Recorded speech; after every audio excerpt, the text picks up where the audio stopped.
बिस्मिल्लाहिर्रहमानिर्रहीम। आज हम डिस्कस कर रहे हैं मैथमेटिकल स्टैटिस्टिक्स। उसका लेक्चर हमारे पास 2 है। मेरे चैनल का नाम आसिफ महमूद एपी मैथमेटिक्स है। यहाँ पर FSc, BS, BSc, MSc mathematics को डिस्कस किया जाता है। आप हमारे चैनल को सब्सक्राइब करें, लाइक करें और आगे शेयर करें। आज हम डिस्कस कर रहे हैं प्रोबेबिलिटी डिस्ट्रीब्यूशन को। तो हमारे पास उसकी एग्जांपल नंबर 3 है। Check whether the function given by probability distribution given है 3cx 1/3 की पावर x 2/3 की पावर 3 माइनस x। आगे हमारे पास x की value 0 1 2 3 can serve as a probability distribution of a discrete random variable. देखिए हमारे पास जो प्रोबेबिलिटी डिस्ट्रीब्यूशन गिवन है उसको मैंने बोला था कि प्रोबेबिलिटी डिस्ट्रीब्यूशन को f ऑफ x या p ऑफ x से भी डिनोट कर सकते हैं। क्या है 3cx 1/3 की पावर x 2/3 की पावर 3 माइनस x। आगे हमें गिवन x की वैल्यू 0 1 2 3। हम इसको लिखेंगे प्रोबेबिलिटी डिस्ट्रीब्यूशन की फॉर्म में। जैसे प्रोबेबिलिटी डिस्ट्रीब्यूशन क्या होती है, प्रोबेबिलिटी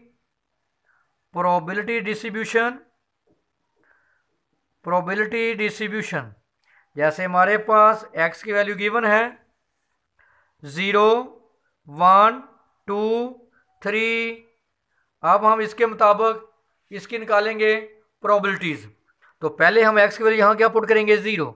इसको लिखते हैं p ऑफ x भी लिख सकते हैं, प्रोबेबिलिटी डिस्ट्रीब्यूशन को f ऑफ x भी लिखते हैं। ये हमारे पास क्या है प्रोबेबिलिटी डिस्ट्रीब्यूशन।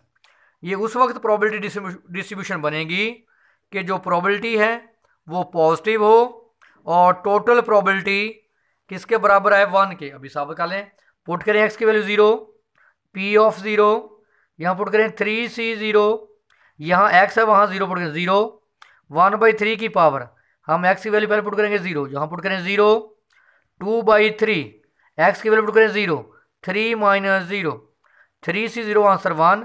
किसी भी एलिमेंट की पावर 0 हो आंसर 1। ये हमारे पास आएगा 2/3 की पावर 3, 2 की पावर 3 8, 3 की पावर 3 27, तो 8/27। यानी हमारे पास जब x की वैल्यू 0 है तो प्रोबेबिलिटी क्या आई 8/27। अब आप x की वैल्यू क्या पुट करेंगे 1 पुट करें, p ऑफ 1 3c1 1/3 की पावर 1, यहाँ पुट करें 2/3, यहाँ x है 1 पुट कर दिया, x की वैल्यू 1 पुट करें 3 माइनस 1 2, 3c1 क्या आ जाएगा 3, ये 1/3 और ये हमारे पास आंसर आ जाएगा 4/9। 3 से 3 कैंसिल तो क्या आ गई 4/9। ये हमारे पास आंसर क्या आ गया 4/9। अब आप x की वैल्यू क्या पुट करेंगे 2 पुट करें, प्रोबेबिलिटी ऑफ 2 यहाँ 3c2 1/3 की पावर 2 और 2/3 x की वैल्यू क्या पुट करेंगे 2, तो यहाँ पुट करें 3 माइनस 2 क्या आ गया 1, 3c2 आंसर 3, 1/3 का स्केयर 9, 2/3, 3 से 3 कैंसिल तो क्या आ गया 2/9। इसको हम लिख सकते हैं 2/9। और अब हम पुट करेंगे x की वैल्यू 3 इस फंक्शन में, पुट करें p ऑफ 3, यहाँ 3c3 1/3 की पावर 3 2/3, x की वैल्यू 3 माइनस 3 0, तो ये क्या आ जाएगा 1, ये क्या आ जाएगा 1/27 और ये 0 क्या आ जाएगा 1। किसी भी नंबर की पावर 0 आंसर 1, तो आंसर क्या आ गया 1/27 1/27।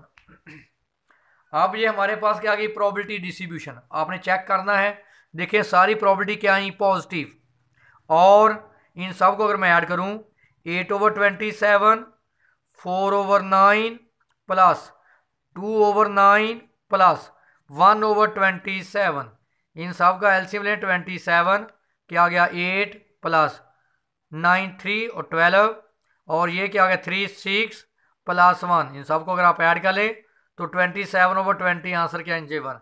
यानी जो टोटल प्रोबेबिलिटी है वो जब 1 के इक्वल आ जाए और सारी प्रोबेबिलिटी क्या हो पॉजिटिव, तो वो हमारे पास क्या होता है प्रोबेबिलिटी डिस्ट्रीब्यूशन। तो नेक्स्ट हमारे पास एग्जाम्पल है, ये देख लें 8/7, 9/7, 6/27 और 1/27। तो नेक्स्ट हमारे पास है example number 4, check whether the function given F of X, यानी प्रोबेबिलिटी डिस्ट्रीब्यूशन गिवन है x + 2/25 for x = 1 2 3 4 5 can serve as a probability distribution function from a discrete random variable. देखें हमारे पास प्रोबेबिलिटी डिस्ट्रीब्यूशन गिवन है, ऐसे लिख लें, या p of x, क्या हमारे पास x + 2/25 और x की वैल्यू है 1 2 3 4 5। अब हम क्या करेंगे 1/1 यहाँ x की वैल्यू निकालेंगे, पुट करेंगे, तो हमारे पास प्रोबेबिलिटी डिस्ट्रीब्यूशन आएगी। तो देखें इसका सॉल्यूशन, इसको मैं क्लियर कर देता हूँ, इसको एग्जाम्पल को। हमारे पास जो f ऑफ x जो गिवन है वो है x + 2 f ऑफ x या p ऑफ x हमें गिवन है x + 2 ओवर, क्या था हमारे पास x + 2/25 और जो x की वैल्यू है 1 2 3 4 5। तो अब हम निकालेंगे प्रोबेबिलिटी डिस्ट्रीब्यूशन। ये हमारे पास प्रोबेबिलिटी डिस्ट्रीब्यूशन है, हमारे पास रैंडम वैल्यू x की वैल्यू गिवन है, क्या गिवन है x की वैल्यू 1 2 3 4 5।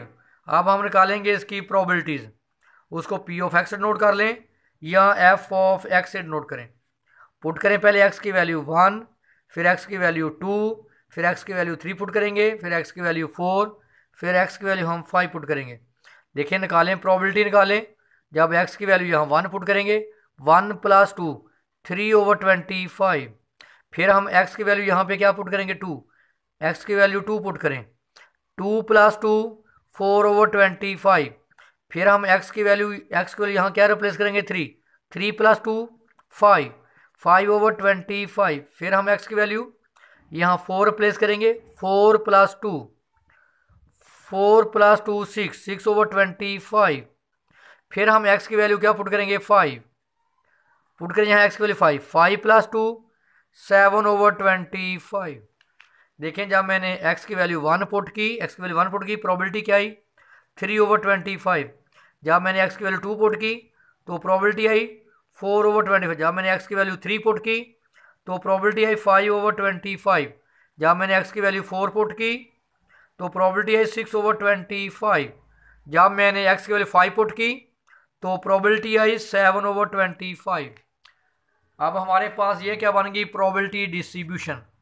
ये उस वक्त प्रोबेबिलिटी डिस्ट्रीब्यूशन बनेगी जब आप चेक करें, देखें सारी प्रोबेबिलिटी क्या है पॉजिटिव, सारी प्रोबेबिलिटी पॉजिटिव, और इन सब को अगर मैं ऐड करूं 3/25, आंसर क्या आना चाहिए 1। आपने लिखा था कि प्रोबेबिलिटी डिस्ट्रीब्यूशन की जो प्रॉपर्टीज़ होती हैं, फर्स्ट प्रॉपर्टी है इसकी कि प्रोबेबिलिटी पॉजिटिव हो, दूसरी प्रोबेबिलिटी थी कि टोटल प्रोबेबिलिटी 1 के इक्वल हो, और प्रोबेबिलिटी फंक्शन को हम p ऑफ x या f ऑफ x से भी नोट कर सकते हैं। इन सब को ऐड करें 3/25 प्लस 4/25 प्लस 5/25। मैं चेक करूंगा कि इसकी टोटल प्रॉपर्टी किसके बराबर है 1 की, यानी इसका जो टोटल आंसर 1 आना चाहिए, प्लस 6/25 प्लस 7/25, एलसीएम क्या आ जाएगा 25, 3 + 4 + 5 + 6 + 7, इन सब को ऐड करें तो आंसर आएगा 25/25। तो क्या आ गया 1। अगर इनका सब का आंसर प्लस करें 1 आ जाए तो ये जो मैंने लिखा है इसको हम बोलते हैं प्रोबेबिलिटी डिस्ट्रीब्यूशन। नेक्स्ट हमारे पास है, देखें मैंने इसको लिख दिया, ये हमारे पास जो टोटल प्रोबेबिलिटी है ये किसके बराबर आ गई 1 के। तो ये हमारे पास क्या है प्रोबेबिलिटी डिस्ट्रीब्यूशन। आप दो बातों का ख्याल रखेंगे, जो प्रोबेबिलिटी डिस्ट्रीब्यूशन की जो प्रॉपर्टीज़ हैं वो क्या है कि प्रोबेबिलिटी क्या हो पॉजिटिव हो, और टोटल जो प्रोबेबिलिटी है वो किसके बराबर हो, 1 के। तो फिर हम कहेंगे कि x जो में हम लिखते हैं जो p ऑफ x की वैल्यूज़, तो ये हमारे पास क्या कहलाएगी, प्रोबेबिलिटी डिस्ट्रीब्यूशन। तो ये आप दो बातों का ख्याल रखेंगे। वेरी वेरी इंपॉर्टेंट लेक्चर है। अगर इसमें आपको कोई इशू हो तो आप मेरे साथ डिस्कस कर सकते हैं।